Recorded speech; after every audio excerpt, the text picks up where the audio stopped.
Jagan murder చేసినట్టే అతన్ని సింగయ్య అన్నాయన్ని. ఎవరి కారు కింద పడిందో కూడా ప్రజలందరూ కూడా చూస్తున్నారు కదా. వైఎస్ జగన్ కాన్వాయ్ గుద్దుకుని సింగయ్య అనే వ్యక్తి మృతి చెందారు కదా, దీంట్లో జగన్ పాత్ర ఎంత ఉందంటారు? జగన్ మర్డర్ చేసినట్టే అతన్ని సింగయ్య అన్నాయన్ని. డైరెక్ట్గా మనం ఎక్కడికక్కడ లైవ్ సోషల్ మీడియాలో కానీ, సాక్షి దాంట్లో కానీ, వేరే దాంట్లో కూడా న్యూస్ ఛానల్స్లో అన్నింటిలో కూడా చూస్తున్నాం కదా. డైరెక్ట్గా అతను పైనుంచి ఇలా చెప్తూ కాలు టైర్ కింద సింగయ్య అన్న అతను డైరెక్ట్గా మెడ మీద నుంచి వెహికల్ వెళ్ళిపోతుంది కదా. అంటే ఆయన కూడా ఆనందంగా పోలీసులు ఇరిపించుకుంటున్నాడు. ఆయన వాళ్ళ పోలీసులతో ఆనందంగా ఉంటున్నాడు, కింద ఏమో శవాలను తొక్కి వెళ్ళిపోతున్నాడు. అటువంటి వ్యక్తిని మేము అక్కడ చూడాల. వాళ్ళ కార్యకర్తలు కారు ఎక్కితేనే చనిపోతారా, దెబ్బలు తగులుతాయి, ఇవి రెడ్ బుక్ రాక్షస రాజ్యంలో జరిగింది అని చెప్తా ఉన్నారు. కార్యకర్తలు కూడా 420 వాళ్ళు కాబట్టి, రౌడీ షీటర్లు కాబట్టి, మర్డరిస్టులు కాబట్టి వాళ్ళ నాయకుడిని ఇంకా అత్యున్న స్థాయిలో ఉండాలని. ఏంటంటే ఎన్ని మర్డర్లు జరిగినాయి, ఎంతమందిని చంపేస్తే, ఎన్ని కేసులు ఉంటే అంత గొప్పడు మా నాయకుడు అని చెప్పుకునే పరిస్థితి ఈ రోజుల్లో సోషల్ మీడియాలో కానీ ప్రెస్లో కూడా వాళ్ళు కూడా చెప్తున్నారు కదా. మా నాయుడికి ఇదేం పెద్ద ఏం తక్కువ, ఏం పెద్ద కాదు, దగ్గర 16 నెలలు జైల్లో ఉన్నాడు, 2 సంవత్సరాలు జైల్లో ఉన్నాడు. ఎంత బాగా జైల్లో ఉంటే అంత గొప్ప నాయకుడు అని వాళ్ళు ఫీల్ అవుతున్నారు వైసీపీ కార్యకర్తలు కానీ, నాయకులు కానీ. అది మన అందరూ ఆలోచించే విషయమే. ఎందుకంటే మనకి అటువంటి దారుణమైన వైసీపీకి నాయకుడు అలాంటి సీఎం చేసామని ప్రజలందరూ కూడా బాధపడే మన తీర్పు చాలా దారుణంగా ఇచ్చారు. చూసారుగా 11 సీట్లకే పరిమితం చేశారు. అది మామూలు విషయం కాదు అది. కాబట్టి అతన్ని ఆల్రెడీ విస్మరించారు. ఇప్పుడు పరిస్థితి చూస్తే బయట రోడ్డు మీద తిరుగుతా కూడా భయపడే పరిస్థితి ఉంది. ప్రజలే తిరుగుబాటుతనం వచ్చేసింది. ప్రజలే రేపొద్దున అతను ఏం చేస్తారనే ఆలోచనలో ఉన్నారు. ఎందుకే శవరాజకీయాలు చేయడం చాలా ఆయనకి ఆనందం. ఏదో సినిమా ఒకటి ఉంది, చచ్చిపోతే వాళ్ళని చూసి ఏడుతుంటూ ఉంటే అతను వచ్చి నవ్వుతూ ఉంటారు. ఆ పిక్చర్ ఏదో పేరు నాకు ఐడియా లేదు, కానీ నిజంగా జగన్మోహన్ రెడ్డి పరిస్థితి అటువంటి. అంటే ఇప్పుడు ఆయనకి సెక్యూరిటీ ఇవ్వలేదు, అలాగే ఆయన ఇంట్లో తాటికాయలు వేశారు, మాజీ సీఎం గా నాకు భద్రత లేదు అని చెప్పి ఆయన ఆరోపిస్తున్నారు. దానికి ఏమంటారు? భద్రత ఎందుకు లేదు? ఆయనకి భద్రత ఉంది. మనుషులు చంపేస్తున్నాడు ఆయన. మనుషులకు భద్రత ఉండాలి కానీ ఆయనకి భద్రత ఇంకెంత పెంచమంటారు? జడ్గట్కి రమ్మంటారు, ఏం చేస్తున్నాడు అని చెప్పమంటారు. అంటే అతను మర్డర్లు చేస్తుంటే ఇతను ఎవరో చంపకుండా ఇతను ఎంత జాగ్రత్తగా ఉండాలని చెప్పి ఇతను చుట్టూరు ఇతను బతకడం కోసం సెక్యూరిటీ కావాలి. ప్రజలు ఎలా ఉన్నారు ఏంటి ప్రజల కోసం పెట్టించుకోవడం మానేశాడు. అతని కేటగిరీ జడ్జి కేటగిరీ కావాలి, అయితే భద్రత కావాలి. ఆయన అడగడం అనేది చాలా సిగ్గుచేటి విషయాలు. ఇప్పుడు జగన్ కాన్వాయ్ ఇష్యూ నడుస్తుంది కదా, సింగయ్య అనే వ్యక్తి మృతి చెందారు. దీంట్లో ఆ వ్యక్తి చనిపోవడం సీఎం జగన్ కాన్వాయ్ గుద్దడం వల్ల చనిపోలేదు, దీంట్లో కూడా ప్రభుత్వం హస్తం ఉంది అని చెప్పేసి అంటున్నారు. దీన్ని ఎలా చూస్తారు? ఇప్పుడు జగన్మోహన్ రెడ్డి గారు మా కాన్వాయ్ గుద్దడం వల్ల చనిపోలేదని చెప్తున్నాడు కదా.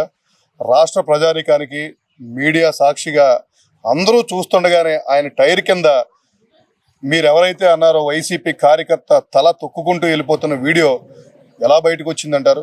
ఎవరి కారు కింద పడిందో కూడా ప్రజలందరూ కూడా చూస్తున్నారు కదా.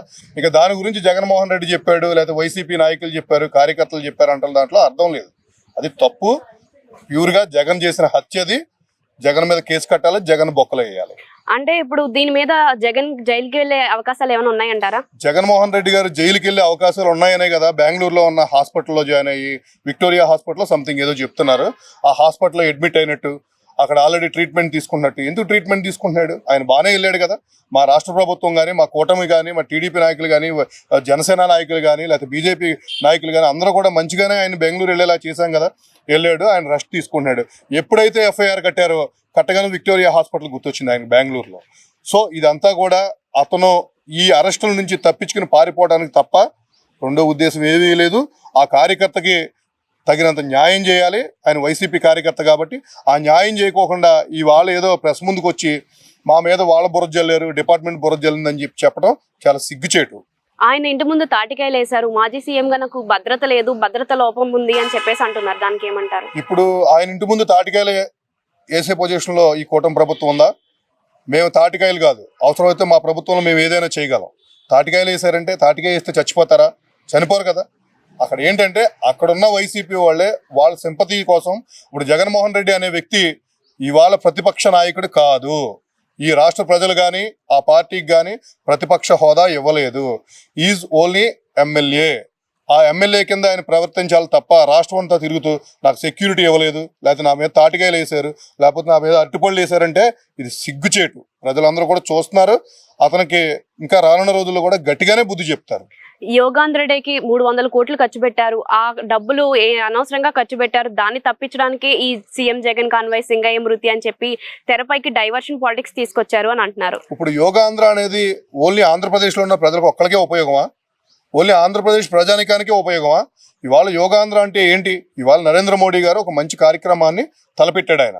ఇవాళ మన ఇండియాని చూసి, మన ఆంధ్రప్రదేశ్ని చూసి ఇవాళ ఒక వరల్డ్ రికార్డ్ వచ్చిందంటే నేషనల్ వైడ్ మొత్తం ప్రపంచ దేశాలన్నీ కూడా ప్రజలందరూ కూడా యోగా చేస్తే ఆరోగ్యం మెరుగుపడుతుంది, వాళ్ళ ఆరోగ్యం బాగుంటుంది. రేపొద్దున్న భవిష్యత్ తరాలకు కూడా మనం యోగా చేసి ఒక మంచి సంకేతాలు పంపిస్తే రానున్న రోజుల్లో మంచి సమాజ నిర్మాణానికి ఉపయోగపడుతుందన్న ఉద్దేశంతో నారా చంద్రబాబు నాయుడు గారు కానీ, పవన్ కళ్యాణ్ గారు కానీ, ఈ బీజేపీ నాయకులు అందరూ కూటమంతా కలిసి ఇవాళ యోగాంధ్ర కార్యక్రమాన్ని 300 కోట్లు ఖర్చు పెట్టారని చెప్పారు. ప్రజల భవిష్యత్తుకి, ప్రజల ఆరోగ్యం దృష్ట్యా ఖర్చు పెట్టారు తప్ప చంద్రబాబు నాయుడు గారికో, లేకపోతే పవన్ కళ్యాణ్ గారికో, లోకేష్ గారికో, లేకపోతే నరేంద్ర మోడీ గారికో, బీజేపీ వాళ్ళకో కాదు కదా ఉపయోగం. ఇది అందరికీ ఉపయోగపడే కార్యక్రమం. ఇది కూడా వాళ్ళు కూడా ఈ యోగాంధ్రం చూసి వైసీపీ నాయకులు, కార్యకర్తలు చేస్తే వాళ్ళ ఆరోగ్యం కూడా బాగుపడుతుంది. ఇవాళ 300 కోట్లు అనేది ప్రజల కోసం ఖర్చు పెట్టాం, మా కోసం ఖర్చు పెట్టుకోలేదు కదా మేము.